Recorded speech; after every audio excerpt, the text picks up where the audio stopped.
Hi, everyone. For today's episode, I had the absolute joy of talking with the wise, fearless, and deeply inspiring Glennon Doyle. You probably know her as a bestselling author, activist, and podcast host. But more than anything, she's a voice for anyone who has ever felt stuck, lost, or just ready to burn it all down. In our conversation, we dive into the power of unlearning, the beauty of living authentically, and how she's navigating self-trust in real time. Anyway, I hope you find something in our chat to connect to, and thanks so much for joining us on Reclaiming.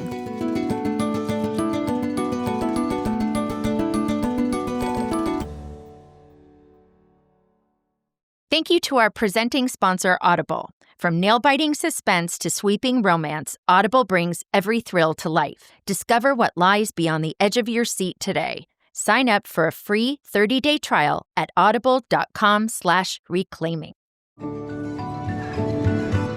Hi, Glennon. Hi. This is such a treat to have you. Welcome to Reclaiming. I don't like to be super on the nose with the podcast's theme. I want people to get what's really important to them from the conversation rather than having me label things. However, with you, Glennon Doyle, I feel like reclaiming is so much of your whole life, and you're just a queen of it. And from everything you've lived through in your life and all the things you've taught us, just really grateful to be having this chat. And thank you for being here. I'm just excited all morning to talk. Ah, I usually just get nervous, not excited about things. So I am honored to be here and really looking forward to having this chat with you. oh, thanks.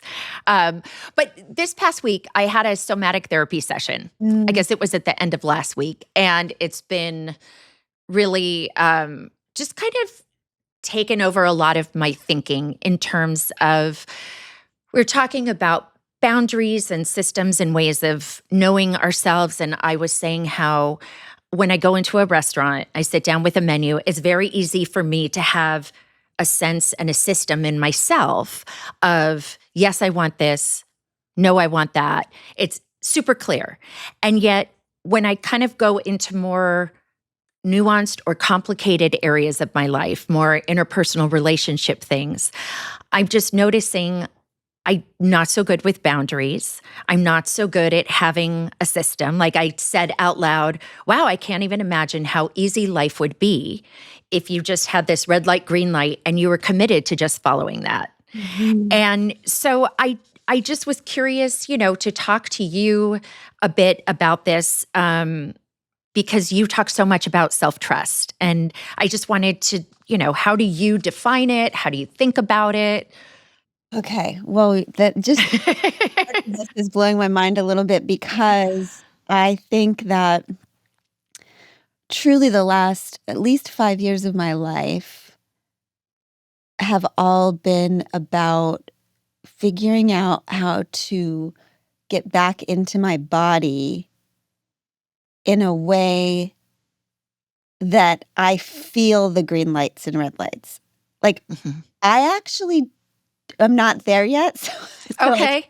I'm on the way, though. Well, thank you for saying that. That's helpful, for those of us who have you up on a pedestal, that's helpful to hear. But so go ahead. You're saying you're not there totally yet. Well, what I think that the universe is trying to teach me at this moment in the last 5 years, as a just background, I have been recovering from an eating disorder that has morphed into a million different things since I was 10. My eating disorder started when I was 10, and now I'm, 49? Mm-hmm. And I am still freaking dealing with it. So a couple years ago, I entered into a real new level of recovery for anorexia, and I was really nailing it for a while. Like, Monica, I swear. I fucking know that. I know that. Like, I got the challenge. I'm doing so well. I'm winning so well at the challenge thrown at me. Just watch me win. Yeah. And then I mean, and I did it for real. Like, I was told, "You have to this is very serious, Mhm. you can't mess around with this anymore. Anorexia is the second most deadly, um, I don't know, whatever you wanna call it, mental health challenge, addiction, disorder next to opioid addiction. It's, like, the one that takes Wow. the most Mhm. people out." So, I took it really seriously, entered into really intense therapy, didn't do any public speaking or appearance Mm. for a year and a half, really did it up, okay? And I was healthy-ish. I was Mhm. painting, I was eating, I was Oh. my life, I was creating boundaries, I was creating a life that felt, like, safe and cozy and like a life that I didn't need a bunch of armor inside of, because I think that's what my Mhm. eating disorder is, a way to, like, stay guarded. Anyway, a few weeks ago, Mhm. the only way I can explain it is I woke up and was like, "Oh, shit." I actually was on my way home from New York doing this, like, promotion stuff for our new book that is coming out. Right. So, all I can tell you, Monica, is I was on the plane on the way home from New York, and I couldn't sit right. Like, my butt was hurting so bad, like, I could not find a comfortable seat, and I turned to Abby and was like, why does my Mm. tailbone hurt so bad?" And her face, it was just very clear. It was this Mhm. moment of, "Oh, my tailbone hurts because I'm emaciated again, and I don't have any ass padding left." And I That's looked. also close to 50, so but go ahead, Right, right, sorry. right, that's true. But yeah, so that realization, your body telling that your body's pain, Yeah. reflecting to you kind of Mhm. where you are on that path. Yeah. And then Abby's face kind of confirming, "Oh," and everybody else knows this and was waiting for me to figure it out again. So, here's what I think. First of all, I'm exhausted by even talking about it. Like, I Mhm. feel so, I don't know if embarrassed is the word, but it's like, whatever is the word for worrying that everyone in your life is like, "Are you freaking serious? Like, we're gonna do this again? Like, are you kidding me?" Yeah. That's all my friends with like, "Oh, I met a new boy." And then they're like, "Oh, Monica, it's a thing. It's a thing. Oh, Monica." So, "Oh, Glennon." But and of course, like the higher part of you, the more healed, matured part of you on the different timeline knows they all just love you, Yes. right? Um, yeah. Yeah, and I think some people probably do relate to the idea of, like, again? Like, it's like some of us just have one thing, like a struggle, and it feels like there's gonna be some kind of, like, graduation from it or like My God, it's like you're inside my head. My voice talking to me inside my head. I always feel like there's gonna be some kind of moment where I'm a finish line, and Mhm. yes, I keep trying to make them. Like, Uh-huh. Oh, yeah. every 5 years, I announce, "I'm done, I did it," and then everybody goes, "Yay!" And then I'm like, "Oh, It's new the starting line." but you are I know that it doesn't minimize the pain you're going through, but I know from my own ways in different, inroads into it that it's like living your mistakes out loud for Mhm, other people is so painful for us and so hard for us. And at the same time, it helps so many other people. mm. Like I mean, not that you woke up going, gee, how am I going to help Monica Lewinsky this morning? But you've just helped me. Oh, You've just helped me. So if you can hold both the things, mm. it is. I totally, the number of times that I have just said, we're here again. How are we fucking here again? What more? What more? What additional therapy can I add in? How many more times a week can I do something? And I do think, and I'm curious what your reaction is to this. I do think some of it is about that we're getting more knowing systems, more Mm, wisdom systems right now. And mm, so for me, I know somatic therapy's been around, but that's been new for me, paying attention to my body, listening to my body.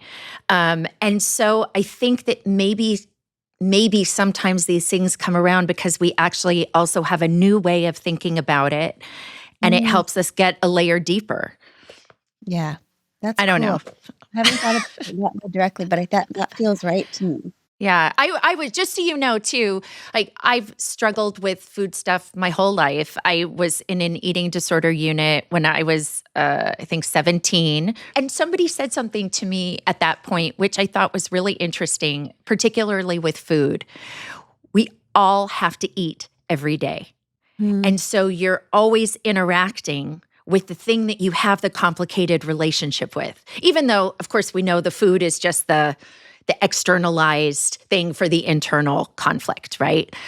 So I feel you and I understand, and I know that men suffer from these things too. It just seems like the culture really goes against us when it yeah. comes to how we, right, our perceived selves, our perceived images. Well, that's just disembodiment, right? I mean, the amount of times where I figure out I'm gone, and it's because I'm thinking about what I'm looking like instead of what I'm looking at. It's like I'm thinking about what someone else is thinking of me instead of what I'm thinking about. It's like my gaze has changed. Like my gaze is now Mhm. from inside myself out at my world, but somehow I am now out in the world looking at myself. And that is not a healthy place for me, which is probably why the shiny media stuff Yeah. is such a mindfuck for me, right? But coming back to like one struggle and being embarrassed about it, I actually wrote about it on a newsletter that I started recently, and somebody wrote back, which I'm not supposed to be reading anyone's responses, For like your not mental health or just mental health, but so yeah, so what I do is I read every single one, right? Because obviously. um so this one woman wrote to me and said it was just like this very short email, and she said, "Well, you know what? I just learned this thing about humpback whales, which is that humpback whales are born with one sound, one tone, one song, and they sing the Mhm. same song their entire lives. Wow. You're just a humpback whale." I don't know why, Monica. The only advice that helps me is when people tell me a story about an animal. I think I was trying to explain why that, like, think for myself about why that helps me so much this morning, and then I was thinking about that Mary Oliver poem Mm, talking about despair and mm, sad as wild geese, and then she mm, says, "You're just taking your place in the family of things." mm. That's why the animal stories help me, because it makes me feel like, "Oh, I'm not broken or different or weird, I'm just like an animal. I'm just taking my place in the family of things." So I'm feeling a little bit better about only having one song that I'm likely gonna sing the rest. I'm just I wrote this book about that called Untamed that, like, I I I it yes. it was about like, it came to me when I was watching a cheetah. So this morning I was like, "I'm not crazy, I'm just a goddamn humpback whale." That story, can you tell the story, the cheetah story from the beginning of Untamed? Because I think it was such a great story, and it allowed the rest of the narrative and what you're teaching in it through your own stories to just unfurl in such an interesting way in the book. Mm. Yeah, so I was at a kind of like a zoo place with my kids when they were little, and we were watching this thing called a cheetah run. They had a cheetah that was in a cage, and then a bunch of people would stand and watch, and they would open the cheetah cage, Mhm. and there was this little, I think it was like a golden retriever or something. It was some kind of dog, and the cheetah was trained to think it was a dog.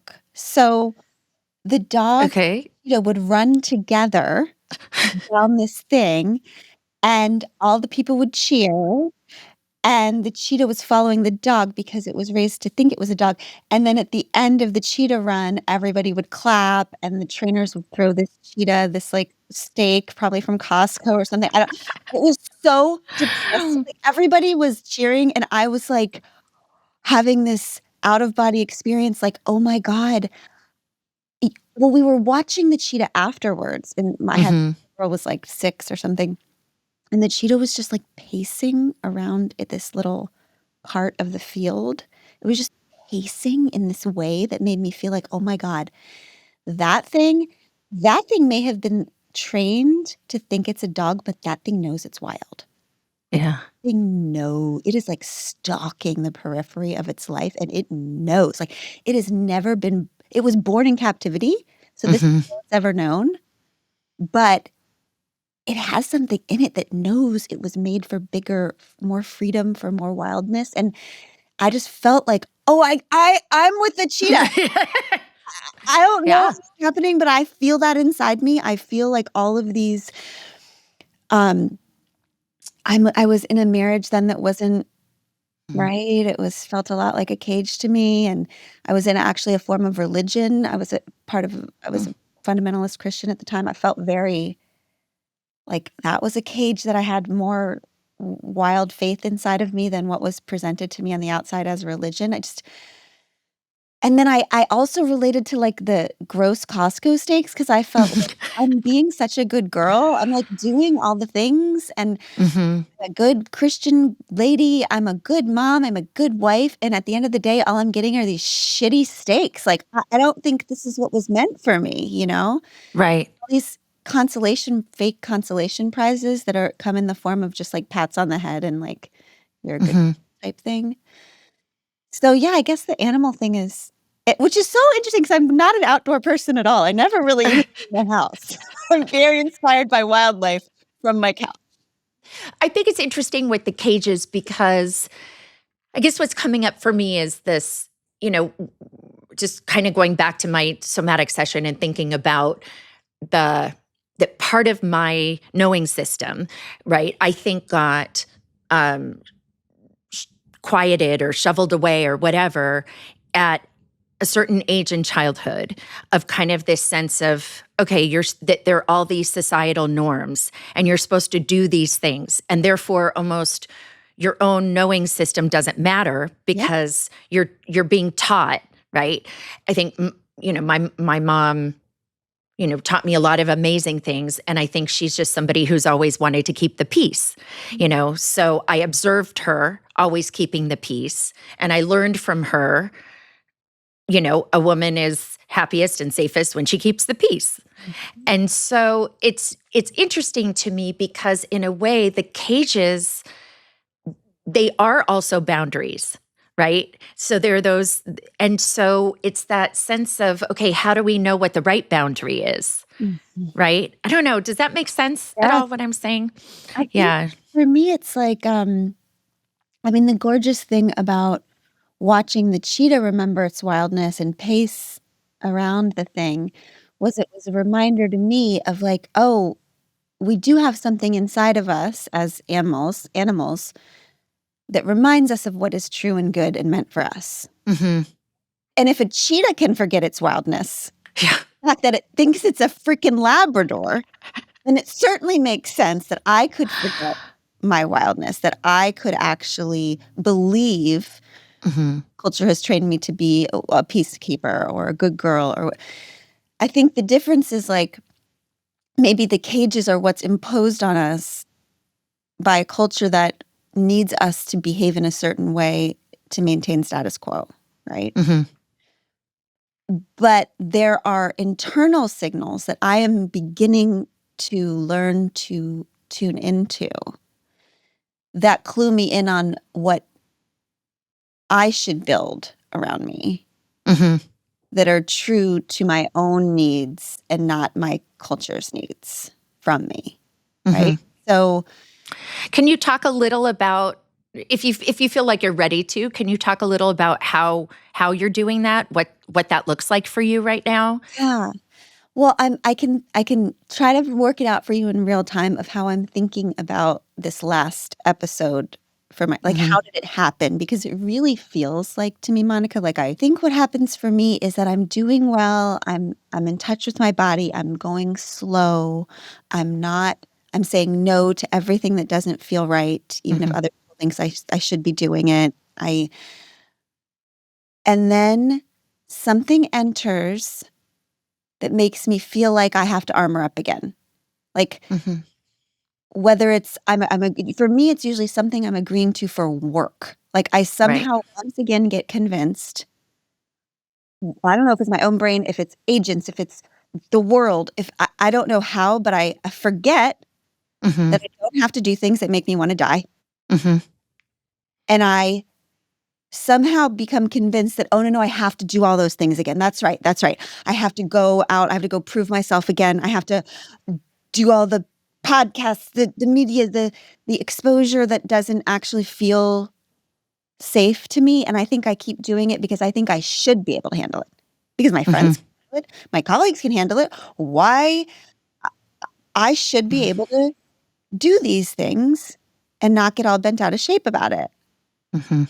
I think I am finally like, "Oh, this is gonna sound, maybe a little bit insane for an almost 50-year-old to say, but I think I just realized this last round, oh, the whys or the shoulds don't matter anymore. Like, all Mhm. that matters is the what is, for me, Mhm. Mhm. regardless of why, regardless of whatever particular childhood trauma or cultural trauma or what the hell ever, Yeah. I cannot do these things Mhm. and stay healthy and in my integrity and in peace." Yeah.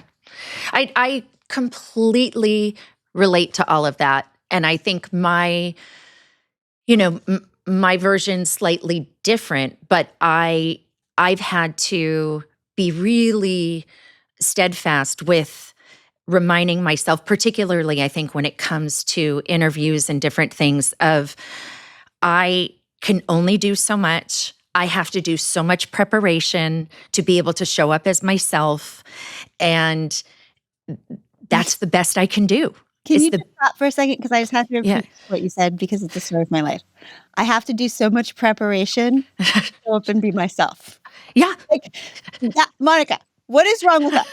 I said to one of my favorite things about this sort of insanity in my brain is that Hmm. once going into this event, and I turned to my editor and she said I said, "What am I supposed to do in there? What am I supposed to?"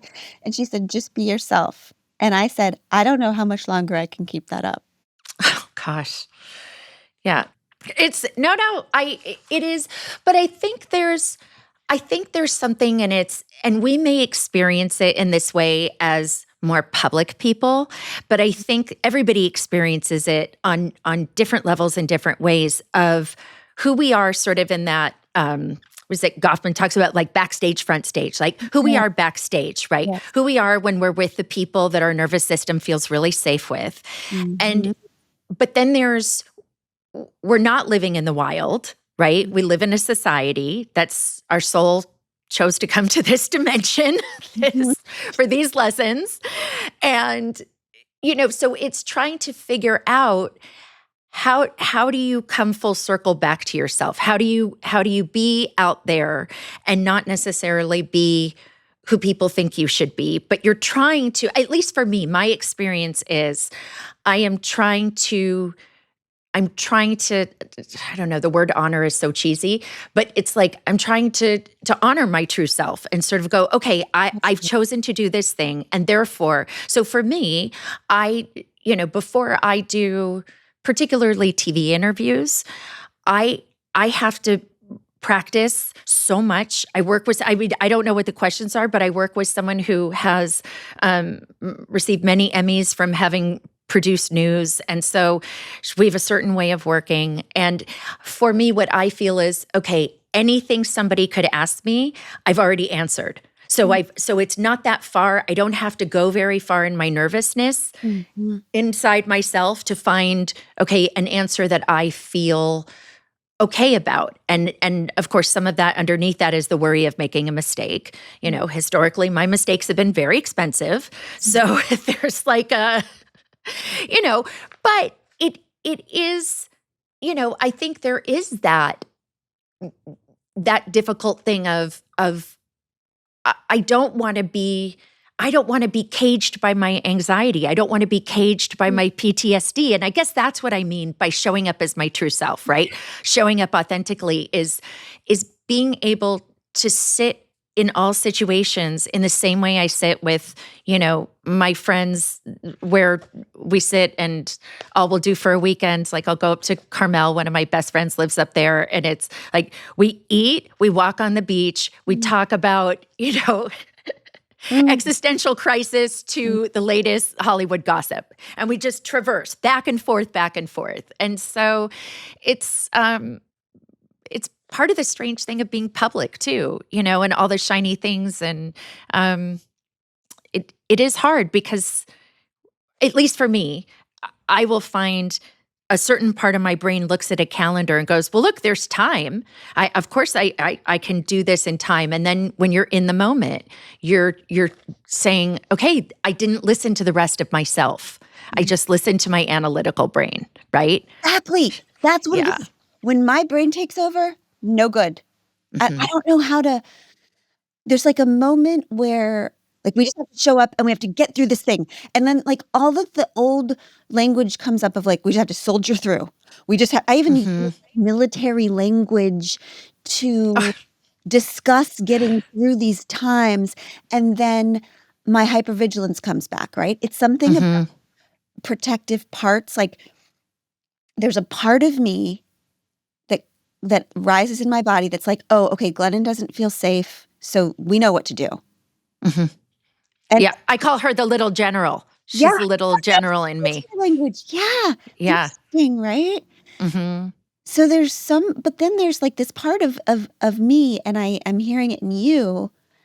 Like, what is then? Because I don't want to be ruled by my anxiety either. I don't want. There's a version of my life that's like, oh, I see. You don't feel safe in the public, so just be private then. Just like go away.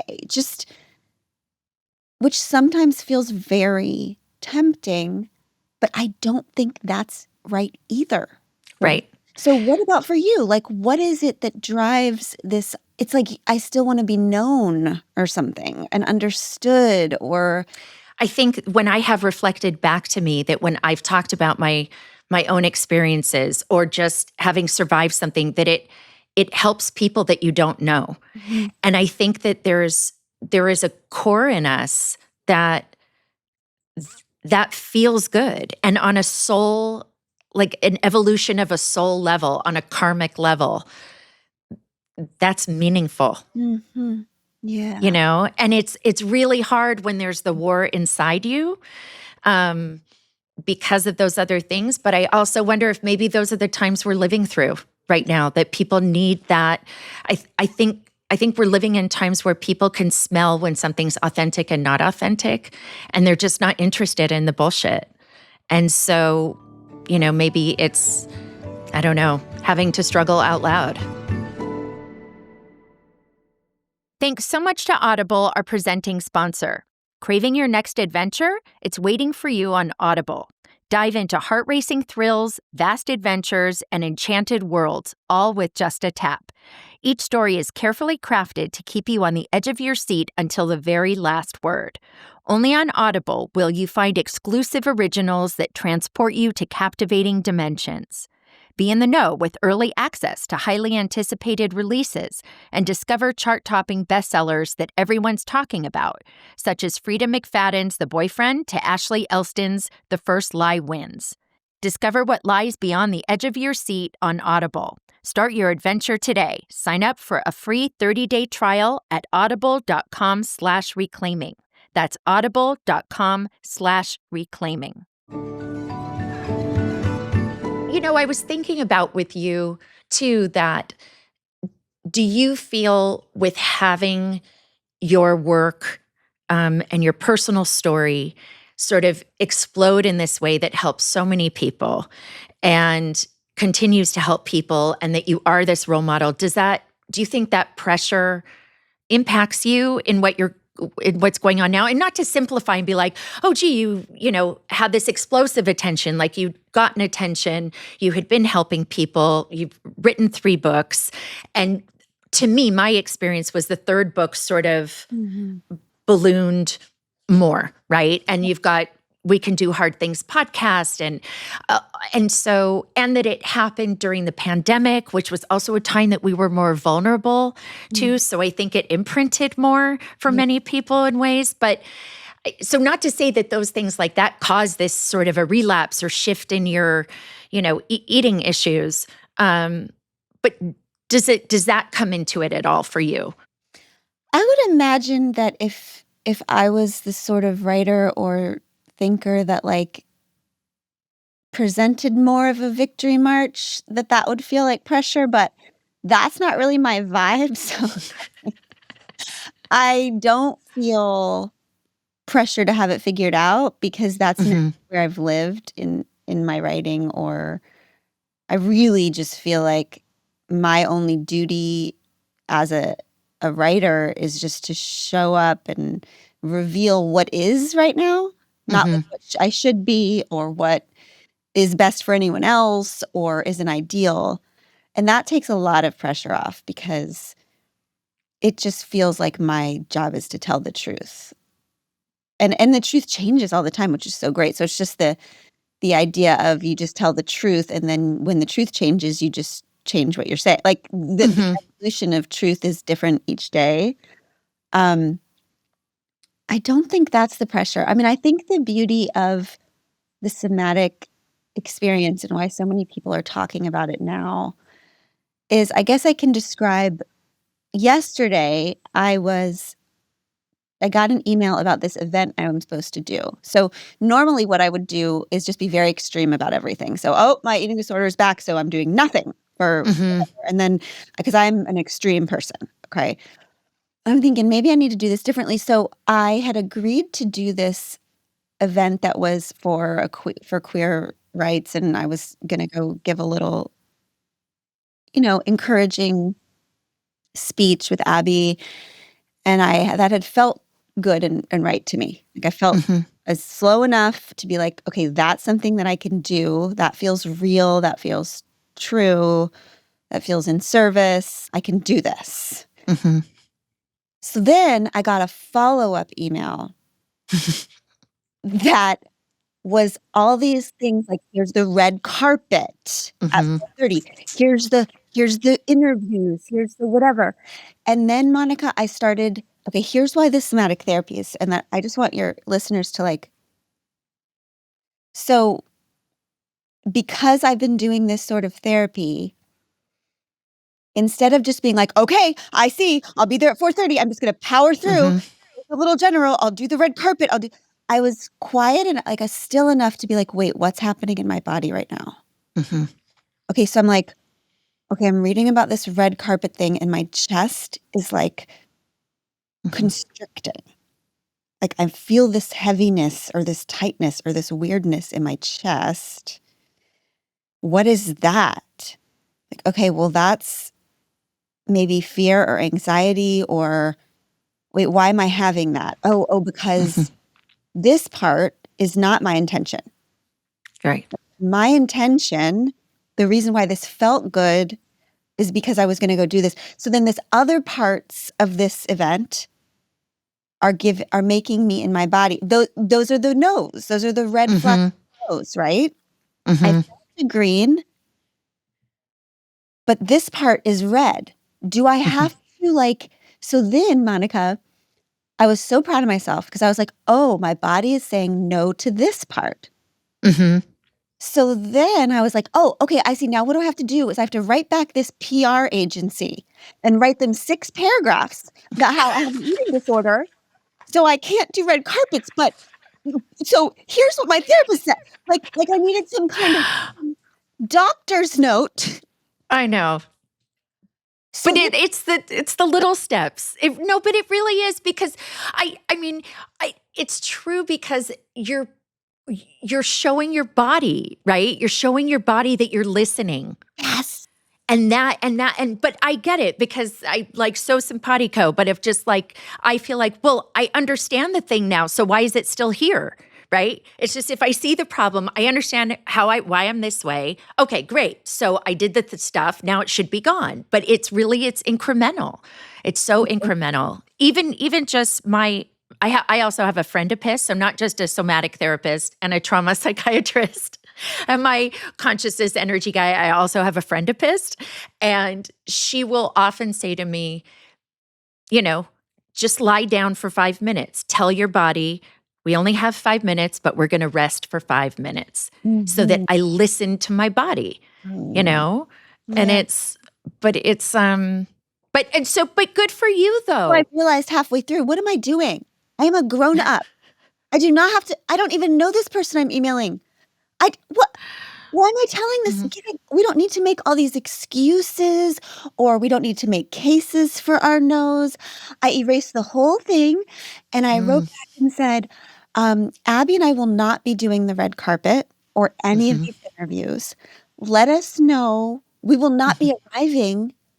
And then I said at the time that was 15 minutes before the dinner.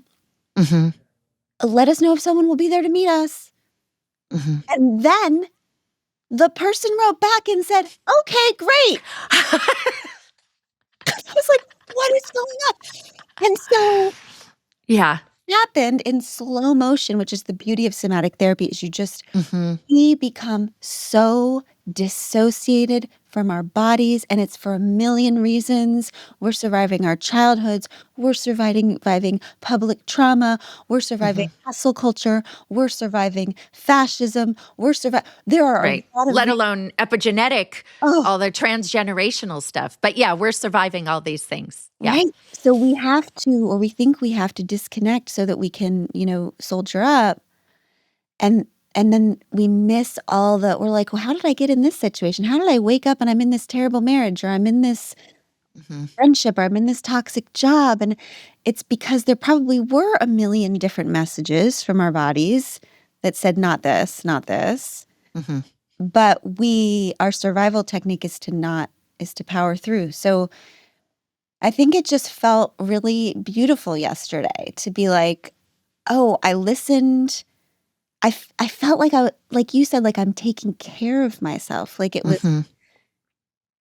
people get annoyed when people use the language around like your inner child, or, Yeah. people all nauseous, but It's true. true. I felt I was like, oh, little Glennon. Yeah. God is my witness. We will never do a red carpet again. I will never make you do that shit again. It was so great. Yeah. It's so funny. I don't know if Abby's still around, but I brought this thing with me today.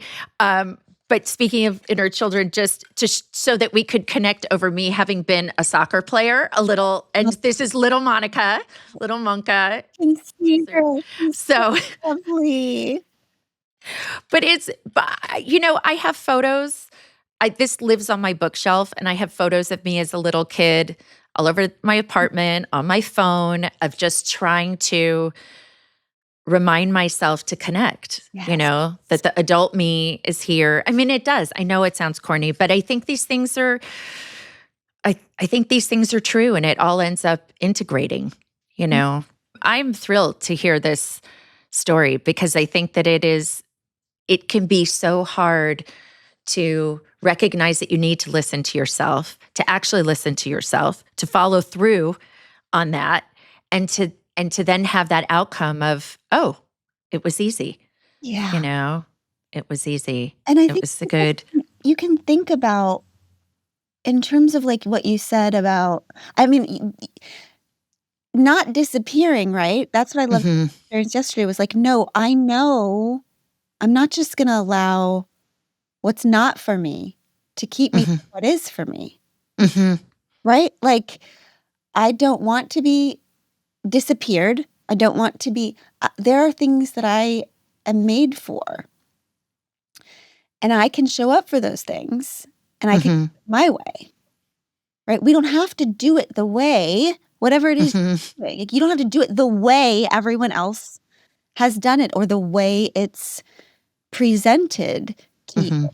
You can take a whole experience and say this, but not that, this part, but not that part. Mhm. For me, it was helpful to see the stark difference between, okay, showing up at an event and delivering hopeful words, Mhm. and then standing on a carpet while cameras where everyone's trying to act important and it's like the most embodied experience compared to the least embodied Yeah. experience. I'm literally just thinking about how I'm looking on that, like, uh, oh, that I think It's being presented with that dichotomy was really helpful to me yesterday because then I can think of all the no's are the Mhm. experiences where it's about the gaze of other people at me, and the yeses are when I actually have something that I think is helpful and healing that I wanna say or do, and then I'm out of there and I'm home by 8 and I'm back. Yeah. It is. It's interesting because I think one of the things I wanted to chat with you on, and I think there's an underpinning of it with all of this that we're talking about, is the sort of shame and shamelessness. Mm, And I think it can be freeing ourselves from shame is one of the greatest reclamations that we can kind of give ourselves. And you've said this great thing about, I'm going to find it, that shamelessness is your spiritual practice. Like, so what do you mean by that? Like, tell us all the things. I think it's tied to what you said about, like, do you feel pressure with all these having told these stories? I think I feel like the definition of shame for me must be when I think that some kind of experience I'm having somehow makes me different than everybody else. Mhm. And, Dr. Maya Angelou said so many years ago, I am human, so nothing human can be foreign to me. Mhm. And that's the opposite of shame to me. The opposite of shamelessness to me basically means I know I'm not special. Mhm. That's all shamelessness means to me. Mhm. It means I might have particular ways that my humanness shows up or manifests, that it might be different than ways other people's humanness, whether it's their insecurity or their fear or their trauma or whatever, shows up. But we all have the exact same stuff inside of us. And Mhm. one of the beauties of my life, probably where that comes from, is just I started writing so early in a forum where it was a blogging forum. So people were constantly writing to me their stories. Mhm. We still, I mean, my kids know we don't go to a grocery store without somebody telling us their most traumatic story in the grocery store. It's just the way we live. I had that for a very long time, but people would come up and tell me about their affairs. And Oh, it was God. like, okay, I mean, it was just, I mean, it was very interesting. It was very, very interesting to see that slice of humanity, but it also reflects how thirsty people are to connect. I sometimes feel like it's like living as an X-ray machine. Like, Mhm. everyone's constantly showing me their insides. So, Yeah. right? So, how could you possibly feel shame Mhm. when you know that all of your humanness is the same as everybody else's humanness? Mhm. Mhm. I don't really I mean, I think I can dip into shame when I'm forgetting that. Like, I had it a little bit recently when I have the thought, "Oh god, people in my life are gonna be so exhausted by this again. Like, why am I like this? Why am I still spiraling around the same thing?" I think that's like a little touch of dipping into shame, Mhm. which is full circle to, like, why the animal stories help me, right? It's like, "Oh, no, no, no, no. No, no, no. Uh-uh. Uh-uh." Spiraling around the same struggle is just the human condition. Like, Mhm. and what a beautiful way, like, if I were God, I might consider giving every little being down here one particular story to sing, story to tell, song to sing, thing to spiral around, lesson to be, a Mhm. particular story that's a particular lighthouse, um, so that everyone also spiraling around that thing can find them. Like, that sounds like a pretty good. Mm. I mean, is sort of radical honesty a way that you have dealt with ridding yourself of shame, and how do you navigate that? I don't know how to describe how that's everything to me. I mean, it probably because the first time I ever really felt an escape from shame or any ounce of freedom was my first 12-step meeting, which was Mhm. 25 years ago. So Wow, congratulations. thank you. That's yeah. Watching people stand up and, like, pour their insides out, Mhm. that happened to me for the first time in those rooms where I was like, "Oh, this is life." Like, this is where people come to, like, be real and tell the truth, right? Like, out in the Mhm. world, everyone's just like, "I'm fining," and I I I don't blame any of us for feeling very lost when normally all we do is see everyone's representation of themselves. Like, we don't really see their I wish everybody had the situation where people would come up to them in the grocery store line and tell them their most intimate stories because that's what has made me feel safer and more Yeah. comfortable. Well, it's interesting you say that because I think that's what we see happens around community tragedy, right? So I lived in New York on 9/11, or being in LA with the fires, that sort of that idea of the separateness kind of vanishes, and people, I mean, I remember just hugging strangers, oh, you look sad, can I give you a hug? And all those norms that are supposed to, I don't know, keep us a culture or society that we've all weirdly agreed to just disappear, and it's a very different world in those moments. It's That's the dissociation too. It's like embodiment is an individual thing, but it's also mhm, a communal thing, like coming together and remembering that we're not separate. mhm, Little slices of heaven, you know? mhm. And then it comes and then it goes, and then it comes and then it goes. You mentioned your new book that's coming out, right? Based on its or eponymous to your podcast, We Can Do Hard Things, right? I have a feeling that this book is gonna be the book that helps the most people. I think people are gonna be depending on this one in a huge way. Mhm, I could be wrong, we'll see. But one of the reasons why I think is because it happened so organically. So a year ago, well, I told you when I got my most recent diagnosis, right. right in that same amount of time, it was like 6 months, I got that diagnosis, and my sister was diagnosed with breast cancer, Oof. and my wife, Abby, lost her brother Oh in gosh. a Yeah. sudden horrible situation. So it was just this weird time where we were all just screwed at the same time. We just like, "Wait, who's in charge then? Who remembers anything?" And it started where I would just leave little notes on Abby's pillow. I think the first thing I did was I left her the Samuel Beckett quote that I love so much about grief. It just says, "I cannot go on. I must go on. I will go on." Mm, And then I started just collecting, like, little conversations from the podcast because we have the most mhm.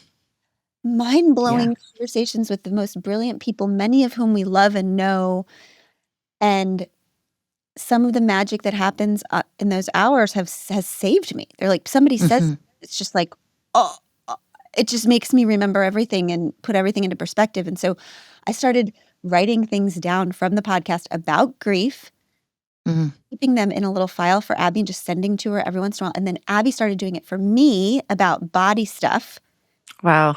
and then I started doing it for Amanda about resilience. Mhm. She was going through a double mastectomy. So we ended up with these gorgeous collections Mm. of that felt like mirrors because many of the things that we were collecting for each other were things that we had said ourselves. It's like It's amazing. I'm like Dory from Nemo. I'm like, "I knew one. I feel like I taught that one. Didn't I write a book about this? Why do I know anything?"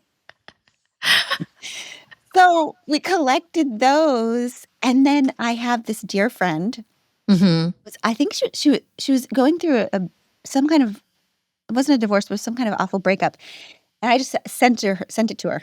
I was like, "Just I don't know, maybe this will be helpful." I sent her all 3 files, And she wrote me back a week later and was like, that is the most helpful thing anyone has ever sent me. And can you make one for every category of life? Wow. I laughed. And then a week later, I was like, I need one of those for every category of life. That's a good Me too. When we started collecting, and then we started arranging them all into arcs for every. So we figured out that every category of life actually has a question underneath it. Like, if it's grief, it's the question is really how the hell do I go on, right? Or with parenting, we didn't even know what the question was. For sex and parenting, our working titles were parenting, sex, what the fuck Yeah. for the book. But basically that was our question. We were like, this is a book. And then shit just got too hard. My sister was going in for her surgery. So my sister helps me. I mean, she's half of everything that I do. And she was out of commission and I couldn't keep it all together. And I just decided to cancel it. I just was like, something has to give. I can't make this book right now. And so I wrote to our dear friend and colleague, Valerie, and said, we have to stop. And she knew everything that was going on. She wrote back and she wrote me this paragraph that was basically like, I totally understand that this needs to stop right now. But just know that when you're ready to pick this back up, this is the book that I wanted to give Frida, her daughter, everything that I want her to know about being a human on this planet. Wow. And then I was like, well, I honestly had the thought a couple weeks later, I have to make that because I don't want to just give my kids Untamed. There's sitting there. I want I just don't want that to be it. So we spent the next, and then it was during our healing time that we were doing this, right? It was so hopeful because it reminded us we actually do know a lot. It reminded us that there are these anchors you can come back to that kind of bring you back to yourself, return you to your body, return you to what's true. See, here's the thing. I freaking love this book. When I'm talking to you about it, it feels so good and right. So this is part of how I have to figure out how to do motion of art because it feels really good in ways it feels really bad. So right. Well, you're creative. So I think sometimes when things have been done a certain way and people are very used to that, we don't allow ourselves to be creative in how can I make this thing work for both of us? Yeah. How can I give you what you need, but also take care of myself? And I have no doubt that you will find those ways.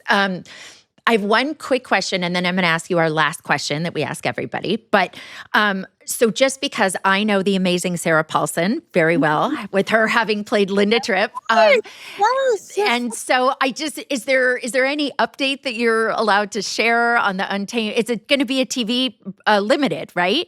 Or is it a movie? Or don't want to talk about it? I think what I can say about it right now is that we are going to find a way to do it that feels embodied and good. Good. And in integrity and safe. And we haven't found it yet. But I believe that we will. One of the being that I do not believe that the universe brought me to Sarah Paulson for no reason. I'm absolutely. She's an extraordinary human being. Extraordinary.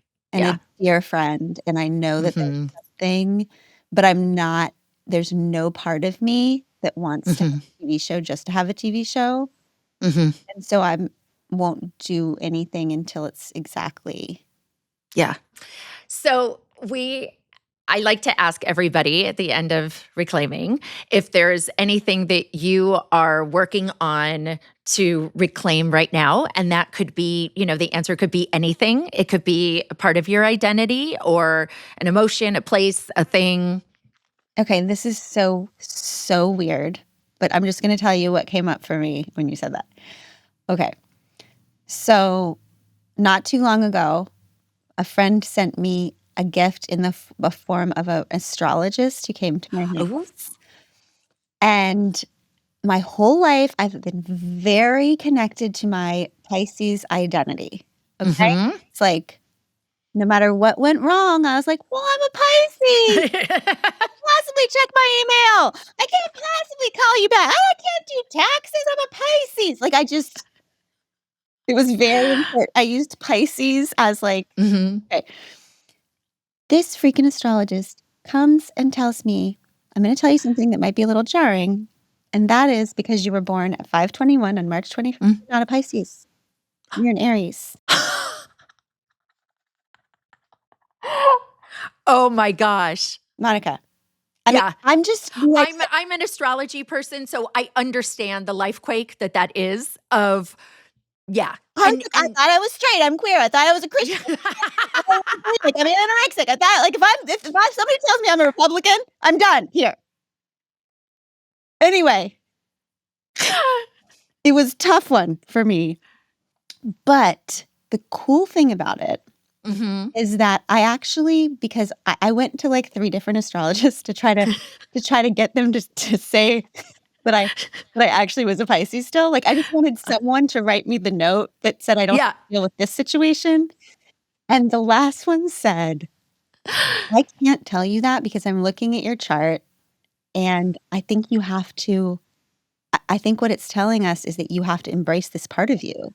Right. That rang true to me because I think a lot of us have stories about ourselves that we Mhm. use to not be fully human or, like, claim, and so I think I am trying to reclaim Mhm. whatever the hell this Aries part of me that can handle it. This is an amazing story, and I think when you sit down to start, because I you're gonna write about it. It's whether it's a newsletter or in a next, there's gonna be something for you when you sit down and you start writing about this. It's really fascinating. It's a really fascinating. I've heard people say that like you can have your palm read, and that you can change your palm can change and your fate can change.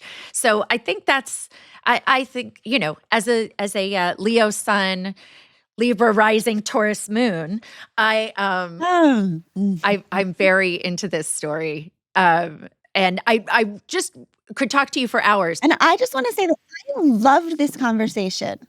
Oh, I'm so glad. Me too. Me too. I just thank you so much for all the ways that you and Abby and Amanda, you in particular with a lot of your writing that you share with all of us. And it just helps a lot of people feel less alone, feel seen. Mm. And you know, I'm rooting for you in all the things. I am rooting So for you in all the things. You're thank brilliant. you. You're so kind and good and smart and interesting, and truly, Thanks. I've loved this hour, and I'm so glad you're doing Oh, it, glad, and please be in touch anytime.